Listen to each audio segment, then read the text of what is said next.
예, 안녕하세요. 뽀꼴룸입니다. 여러분들 족뱅이 치고 계시죠?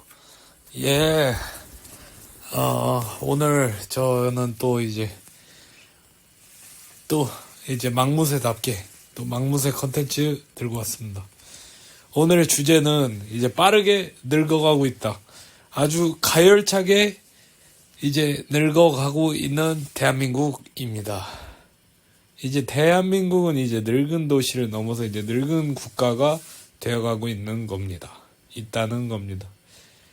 뭐 우리나라의 어떤 저출산이 하루 이틀이 아닙니다. 하루 이틀이 아니고 어린이집은 이미 애진작의 요양원이 되어가고 있습니다. 그런데 어린이집뿐만이 아니에요. 저출산은 뭐 노무현 대통령 때부터, 아니 노무현이 아니라 그 이전 때부터 이미 저출산이었고 1990년대 중후반부터 한국의 합계 출산율은 2점대가 무너졌습니다. 그러니까 그때부터 이미 이제 그 사회의 유지가 안 된다고 전망하는 게, 그러니까 지금 벌써 한 30년이 된 거죠. 그리고 이제 우리는 그 여파를 맡고 있다는 겁니다. 우리가 정말 피부로 이제 느끼고 있다는 거예요. 기사를 하나 보여드리겠습니다. 제목은 지방대 캠퍼스 활용해서 중산층 위한 시니어 주택 만들자. 와, 제목부터 존나 어질어질하다, 그죠? 소멸위기 지방의 대학 캠퍼스 부지와 유휴 건물을 활용해 중산층 대상 실버타운으로 만들 수 있습니다. 백혜선 LH토지주택연구원 박사. 근데 이게 사실 불가능합니다. 왜냐면 우리나라 노인들을 너무 몰라요. 우리나라 노인들은 거기로 중산층 대상 실버타운으로 안 가요. 월세방에서 서울에 있으면 있었지 안 간다고. 예.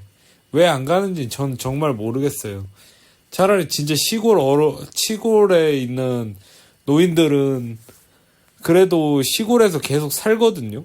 근데 서울에 있는 노인들은 서울을 벗어나면 죽는 줄 알아. 그래서 서울에서 실버타운으로 이주 절대 안 할 겁니다. 제가 볼 때는. 왜냐면 지방도 나쁘지 않거든요. 저도 지방에서 대학교를 다녔었어요. 편입해서 서울로 왔지만. 근데 지방 나름대로 뭐 인프라가 좀 병신이긴 한데, 그래도 나쁘지 않아요. 근데, 이제 노인들은 안 갈 거다. 노인들은 왜?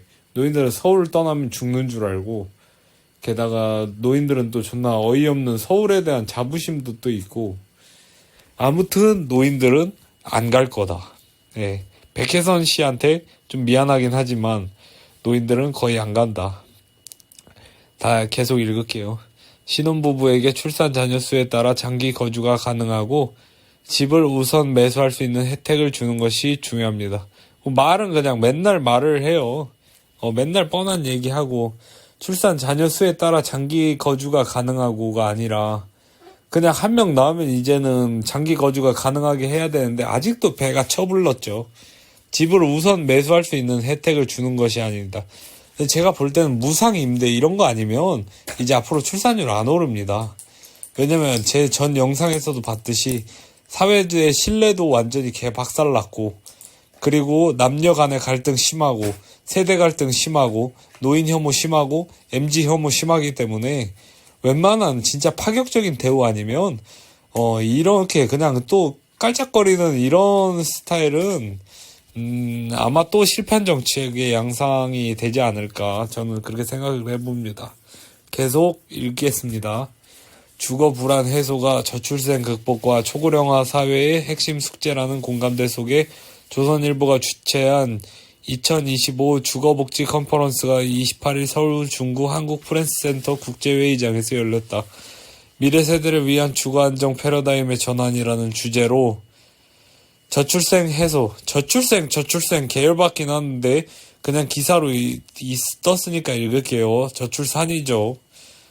예.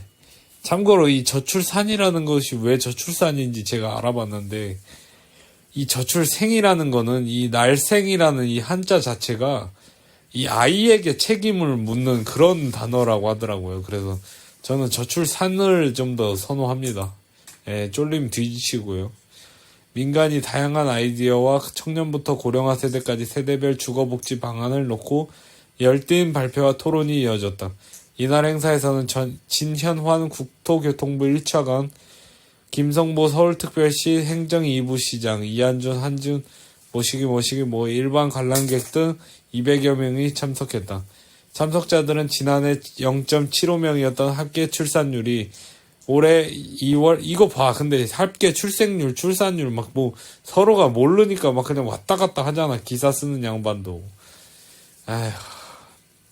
그러니까 아주 말장난 하는 거에만 정신이 팔려가지고 올해 2월 0.82명으로 작게나마 반등한 지금을 저출산 극복의 골든타임으로 삼으려면 청년층과 신혼부부의 주거비 부담을 덜고 공공과 민간이 힘을 모아 수요자가 원하는 주택의 공급을 획기적으로 늘리는 파격적인 정책 접근이 필요하다고 입을 모았다. 국토부 1차관은 기조연설에서 과거 공공이 주도하던 주거복지 정책만으로는 한계가 분명하다. 라며 새로운 주거 수요에 효율적으로 대응하려면 지자체는 물론 건설업계와 리츠 보험사 같은 금융의 민간의 역량을 최대한 활용해야 한다고 강조했다. 그런가? 일단 읽겠습니다. 예를 들어 청년 세대를 위해서는 이들이 선호하는 도심지에 민간이 건설하고 공공이 운영하는 신축 매입 임대 물량을 대폭 늘리고 이건 좋아요. 맞아. 난 솔직히 이렇게 해야 한다 생각해요. 고령 세대를 위해서는 가사돌봄과 건강관리 등 서비스가 결합된 실버스테이 개발을 위한 민간 부동산 투자 회사와 리츠와 연계한다는 것이다. 앞으로 20년 이상 거주할 수 있는 신유형 장기 민간 임대주택 등 앞으로 민간이 소유하고 운영하는 임대주택 공급을 확대하겠다고 했다. 민간이 소유하고 운영하는 임대주택을 확대하면 결과적으로 민간 그 회사만 좋은 거 아닌가요? 어차피 그 월세나 막 이런 거나 그런 걸로 다 빠져나갈 텐데 지금이랑 무슨 차이가 있다는 건지 저는 모르겠네요. 아시는 분은 설명을 좀 해주시기 부탁드립니다. 신혼부부가 자녀를 낳으면 거주기간이 늘어나고 시세의 80%로 내 집 마련. 이 시세의 80%가 그러면 20%를 깎아준다는 건가? 에이, 씨발 너무 짜다. 최소 50%는 돼야 된다고 봐요, 저는. 공공임대주택 미리 내 집을 저출산 극복을 위한 주거 솔루션으로 제시했다. 미리 내 집은 지난시 서울시가 강동구 올림픽 파크포령, 이게 둔촌주공입니다. 그 유명한. 윤석열 씨가 이것 때문에 날아갔죠. 삼가 고인의 명복을 빕니다. 내 300가구에서 입주자를 모집했을 때 최고 경쟁률이 213대 1에 달할 정도로 관심을 끌었었다. 와, 진짜 무섭다, 무서워. 지자체가 청년층과 신혼부부에게 주거 지원을 집중할 수 있도록 임대주택 입주 조건을 조정할 수 있게 하는 제도 개선이 필요하다고 덧붙였다.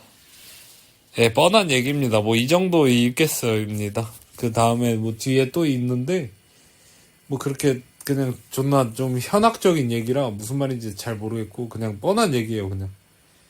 근데 어쨌든 이 기사로서 우리가 핵심적으로 알 수 있는 게 뭐냐. 이제 한국의 고령화가 어린이집을 넘었고 유치원도 넘고 초중고도 넘어서 대학까지도 미치고 있다는 거예요. 대학이 이제 망한 거, 대학 이제 부지나 이런 거를 이제 끝났잖아요, 대학이. 지방대가 이제 정원을 못 채우고 문을 닫아야 되는 시점이 오잖아요. 이제 거기를 그 노인 실버타운 같은 걸로 만들겠다는 얘기예요. 그 얘기입니다. 고령화는 이제 마치 이제 쓰나미 같은 거죠. 이제 어린이집을 덮치고 초중고를 덮치고 그다음에 대학까지 덮치고 이제 그 다음은 어딜까요?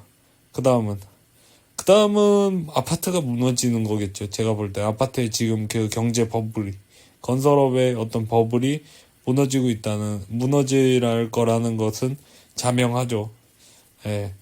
쓰나미가 아직 내 집을 부숴버리지 않았다고.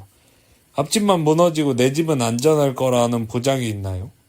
그렇게 생각하는 사람은 없겠죠. 쓰나미를 보고 있으면서 아, 저 앞에서 딱 멈출 거야. 내 집 앞에서 딱 멈출 거야 라고 생각하는 사람이 있을까요? 없습니다. 쓰나미를 보면 최대한 쓰나미로부터 멀어지는 게 방법이지 쓰나미를 계산하려고 하는 사람은 어리석은 사람이죠. 그건 그냥 대가리가 달렸으면 당연히 생각할 수 있는 어떤 그런 생각인 거죠. 근데 하지만 기득권 세대, 특히 아파트를 매입한 그 세대 있잖아요. 그 세대는 다른 자신들의 아파트 가격이 다른 생각을 합니다. 그러니까 자신들의 아파트 가격이 딱 적당히 방어될 거라는, 막 중국인이 사준다든지 아니면 뭐 미친 자전거래 같은 개소리를 한다든지 뭐 그런 망상에 가까운 이제 생각을 하죠. 대가리가 달렸으면 당연히 생각할 수 있는 어떤 수요와 공급 법칙을 알면 당연히 생각할 수 있는 생각을 이제 아파트에 어떤 망령이 들어서 못하게 되는 거다. 자, 이제 대학까지 왔어요. 대학까지. 지방대까지 무너지는 고령화 단계까지 왔다고. 최종 국면까지 온 거예요, 거의. 지방대가 무너지는 시점까지 지방대가 문 닫고 거기에 노인 시설을 짓는 그런 노령화 단계까지 온 거예요. 그 다음은 어떻게 될까요? 그 다음은 기업이 무너지겠죠. 노인이 되면 소비도 감소하고, 그럼 내수도 감소하고, 그 다음에 경제 활동 인구도 줄고, 일자리도 줄어들고, 아니, 기업 무너지면 일자리도 줄어들고, 사회 전체적인 동력이 무너지고, 효율이 안 나오니까, 대기업들 점점 해외 이전하고, 정부도 이제 뭐 쥐어짤 수 있는 것도 여유가 있어야 쥐어짜는 거지. 힘이 줄어들고 이제 기업을 통제를 못 하겠죠. 그러면 아니 당장 라면 사 먹을 돈도 없는데 무슨 돈으로 아파트를 삽니까? 네? 아파트를 어떻게 사요? 앞으로의 고령화 시점에서 있어서 아파트를 이제 계속 올리고 뭐 한다, 뭐 쇼한다 하는데 저는 언젠가 무너질 거라고 봅니다. 제가 무너지는 것을 제 두 눈으로는 일단 보게 될 거라고 생각을 해요. 예. 아무튼 결혼도 못해서 저소득에 혼자 탕핑하는 남자들, 돈 없어서 막 설거지 알바 뛰는 여자 아줌마들, 무슨 수로 아파트를 사요? 정신 좀 차리십시오. 예? 고령화 단계 때문에 대학까지 무너지면 그 다음은 기업 무너지고 그 다음은 건설사 차례예요. 건설사가 먼저 무너질 수도 있고 그거는 그러니까 순서 문제지. 그게 시간 문제지 일어나지 않는 게 아닙니다. 자연스러운 일일 거예요. 쓰나미가 다가오고 있다는 것. 그래서 저 앞에 사람들이 맞았다고 박수치면서 좋아할 일이 아니라는 거. 최종 단계가 붕괴가 머지 않았습니다. 영포티 조팔육 진짜 정신 좀 차리세요. 곡괭이로 대가리 찍어버리기 전에 진짜로 족뱅이 치십시오. 감사합니다.